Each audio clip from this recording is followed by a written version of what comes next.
sa inyong lahat. Nandito ako para ituro kung paano mag-install at mag-reformat ng isang computer using Windows XP.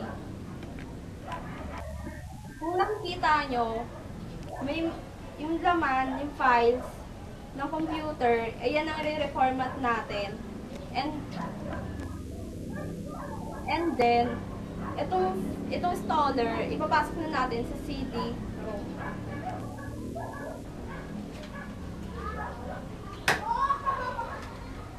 Pasok na natin ang installer sa CD-ROM.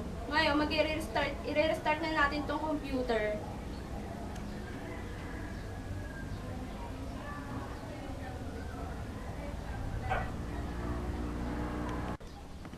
Press F2 and delete. Para mapunta, ito na yung BIOS.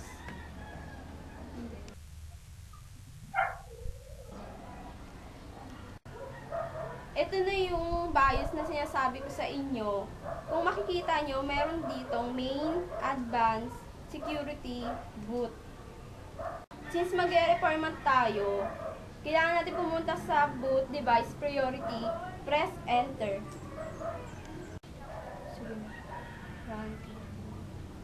Ngayon, nandito na tayo sa boot device priority.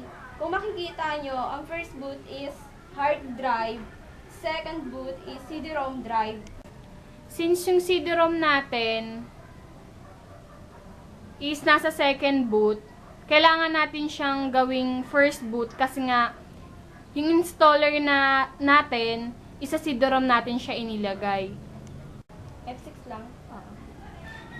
Then, press F6 para mapalitan natin siya. So, press F6.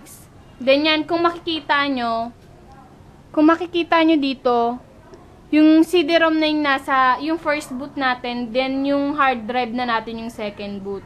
So, press F10. Then, save configuration changes and exit now. Yes. Enter. Then, maghihintay lang tayo.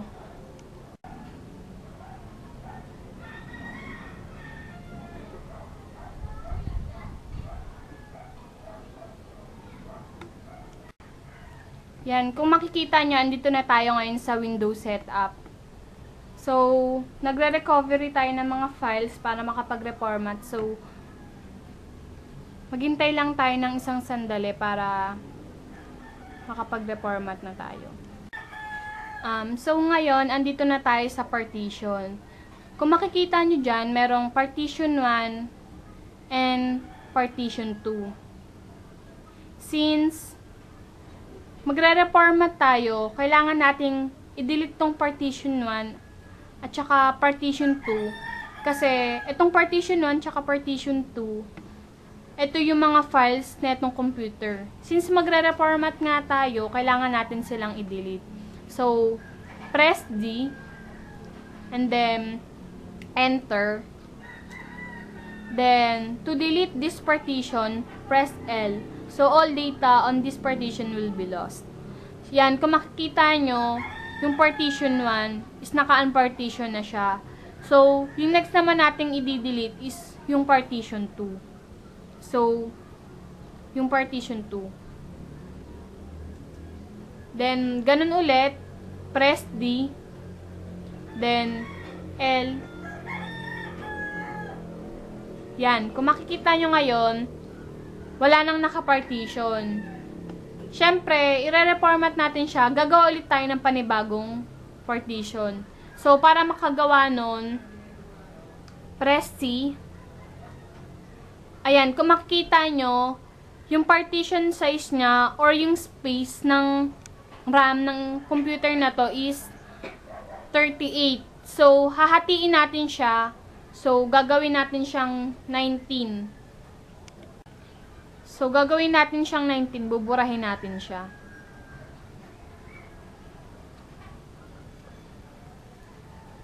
Yan, gagawin natin siyang 19.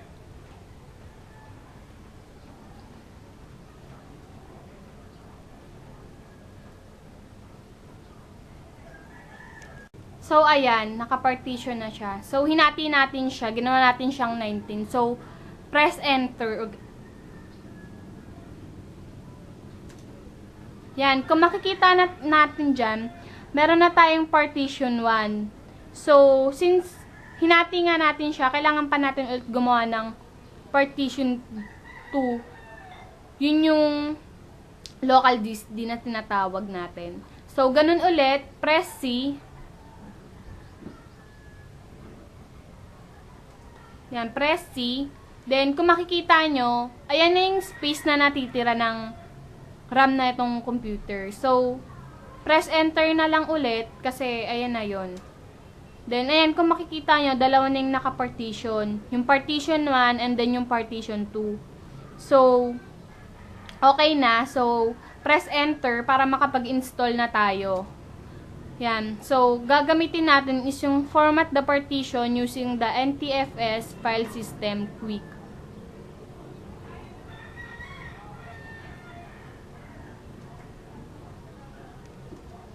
Then, press enter. So, ayan. Sineset up na yung format ng partition natin. So, hintay lang tayo ng ilang minuto para yan.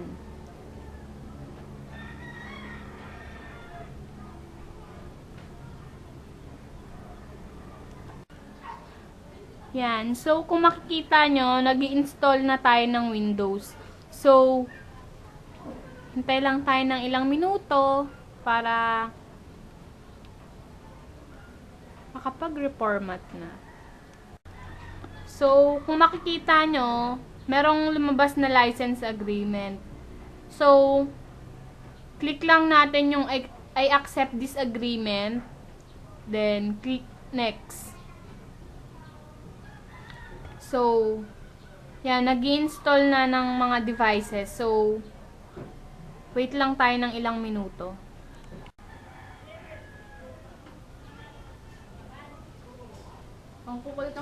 So, ayan, kung makikita nyo dito, sa personalize your software, ang ilalagay mo lang dyan, syempre yung pangalan mo kasi ikaw yung gumagamit na itong computer.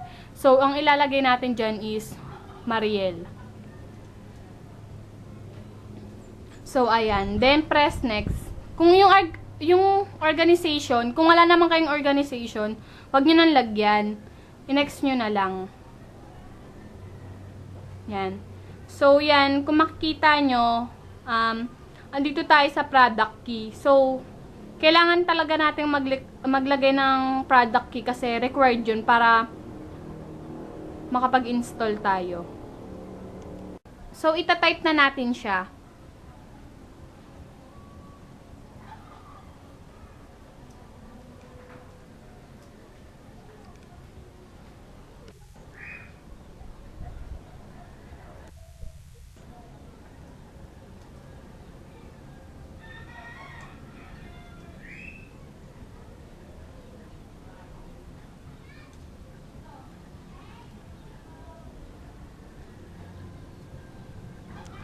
So, ayan, kung makikita nyo, nalagyan na natin siya ng product key. So, click next lang. Yan. So, next.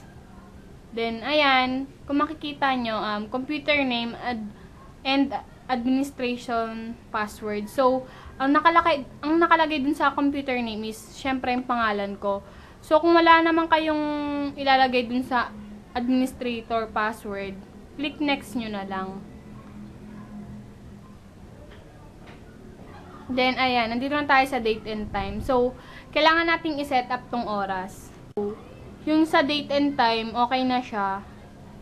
So, ang kailangan lang natin gawin is,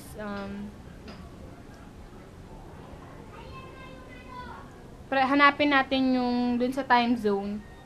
Sa time zone,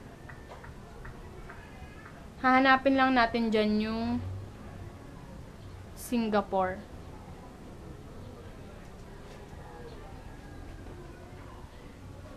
So, ayan yung Singapore.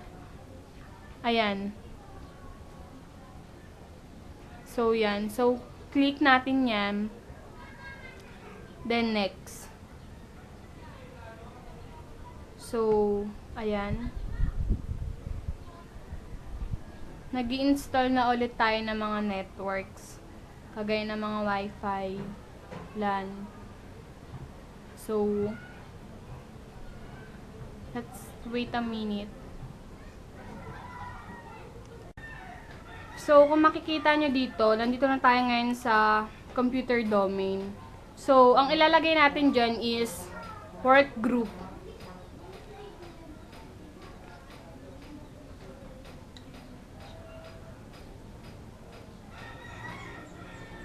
Work group yung kailangan nating ilagay para ma-identify siya ng computer mo. So, pagkatapos nating ilagay niyan, click next. Yan. So, nagka-copy na tayo ng mga files. Wait lang ulit tayo ng ilang minuto.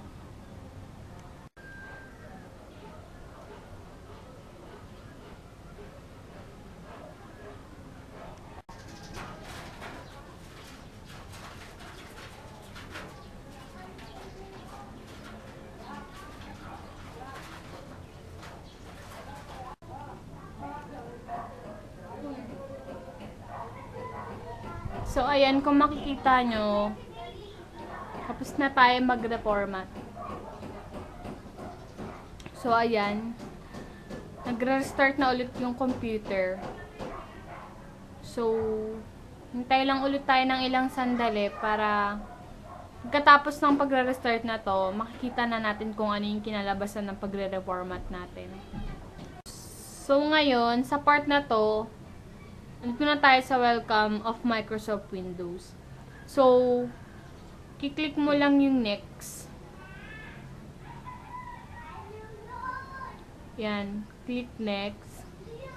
Then, help protect your PC.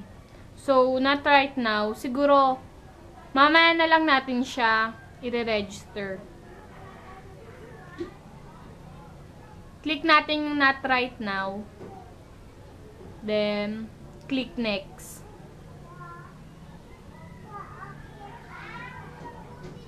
So, checking your internet connectivity. Since wala tayong internet, skip na lang natin siya. Yan. Ready to register with Microsoft. Are you ready to register online with Microsoft? Since wala nga tayong internet, syempre, kiklik natin yung not at this time. Then, click next again. Then, yan. Who will use this computer? Since ako nga yung gagamit, syempre, pangalan ko yung ilalagay ko, which is Mariel. Yan.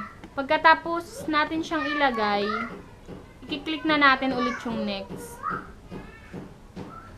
Yan.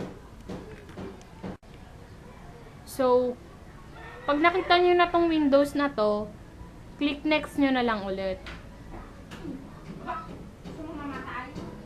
So, yan. Magre-restart na siya. So, maghihintay lang tayo ng ilang sandali para makita na natin kung ano talaga yung kinalabasan ng pagpo-format natin. So, ayan na siya. Nagpo-personalize settings na siya. So, kung makikita nyo ngayon, dyan ngayon, kung makikita nyo kanina, nung bago tayo mag-reformat, is may mga files ba dyan? So, ang makikita nyo na lang ngayon dyan, is dalawa, which is yung Windows Media, which is yung recycle bin. Ayan, yung recycle bin. Then, yung Windows Media. Yan. Since nakapack, meron na tayong driver's pack. Kung makikita nyo dyan, meron ng wireless. Meron na ring LAN. Ayan, meron na rin siyang LAN. Tapos, Windows Security Alert. Ito. So, para malaman natin kung talagang na-reformat ba natin siya at na-partition natin siya, pupunta tayo sa Start button. Sa My Computer. So, dyan, ayan. Kung makikita nyo dyan, meron tayong local disk C, which is yung partition 1 natin, and meron tayong local disk D, which is yung partition 2 natin.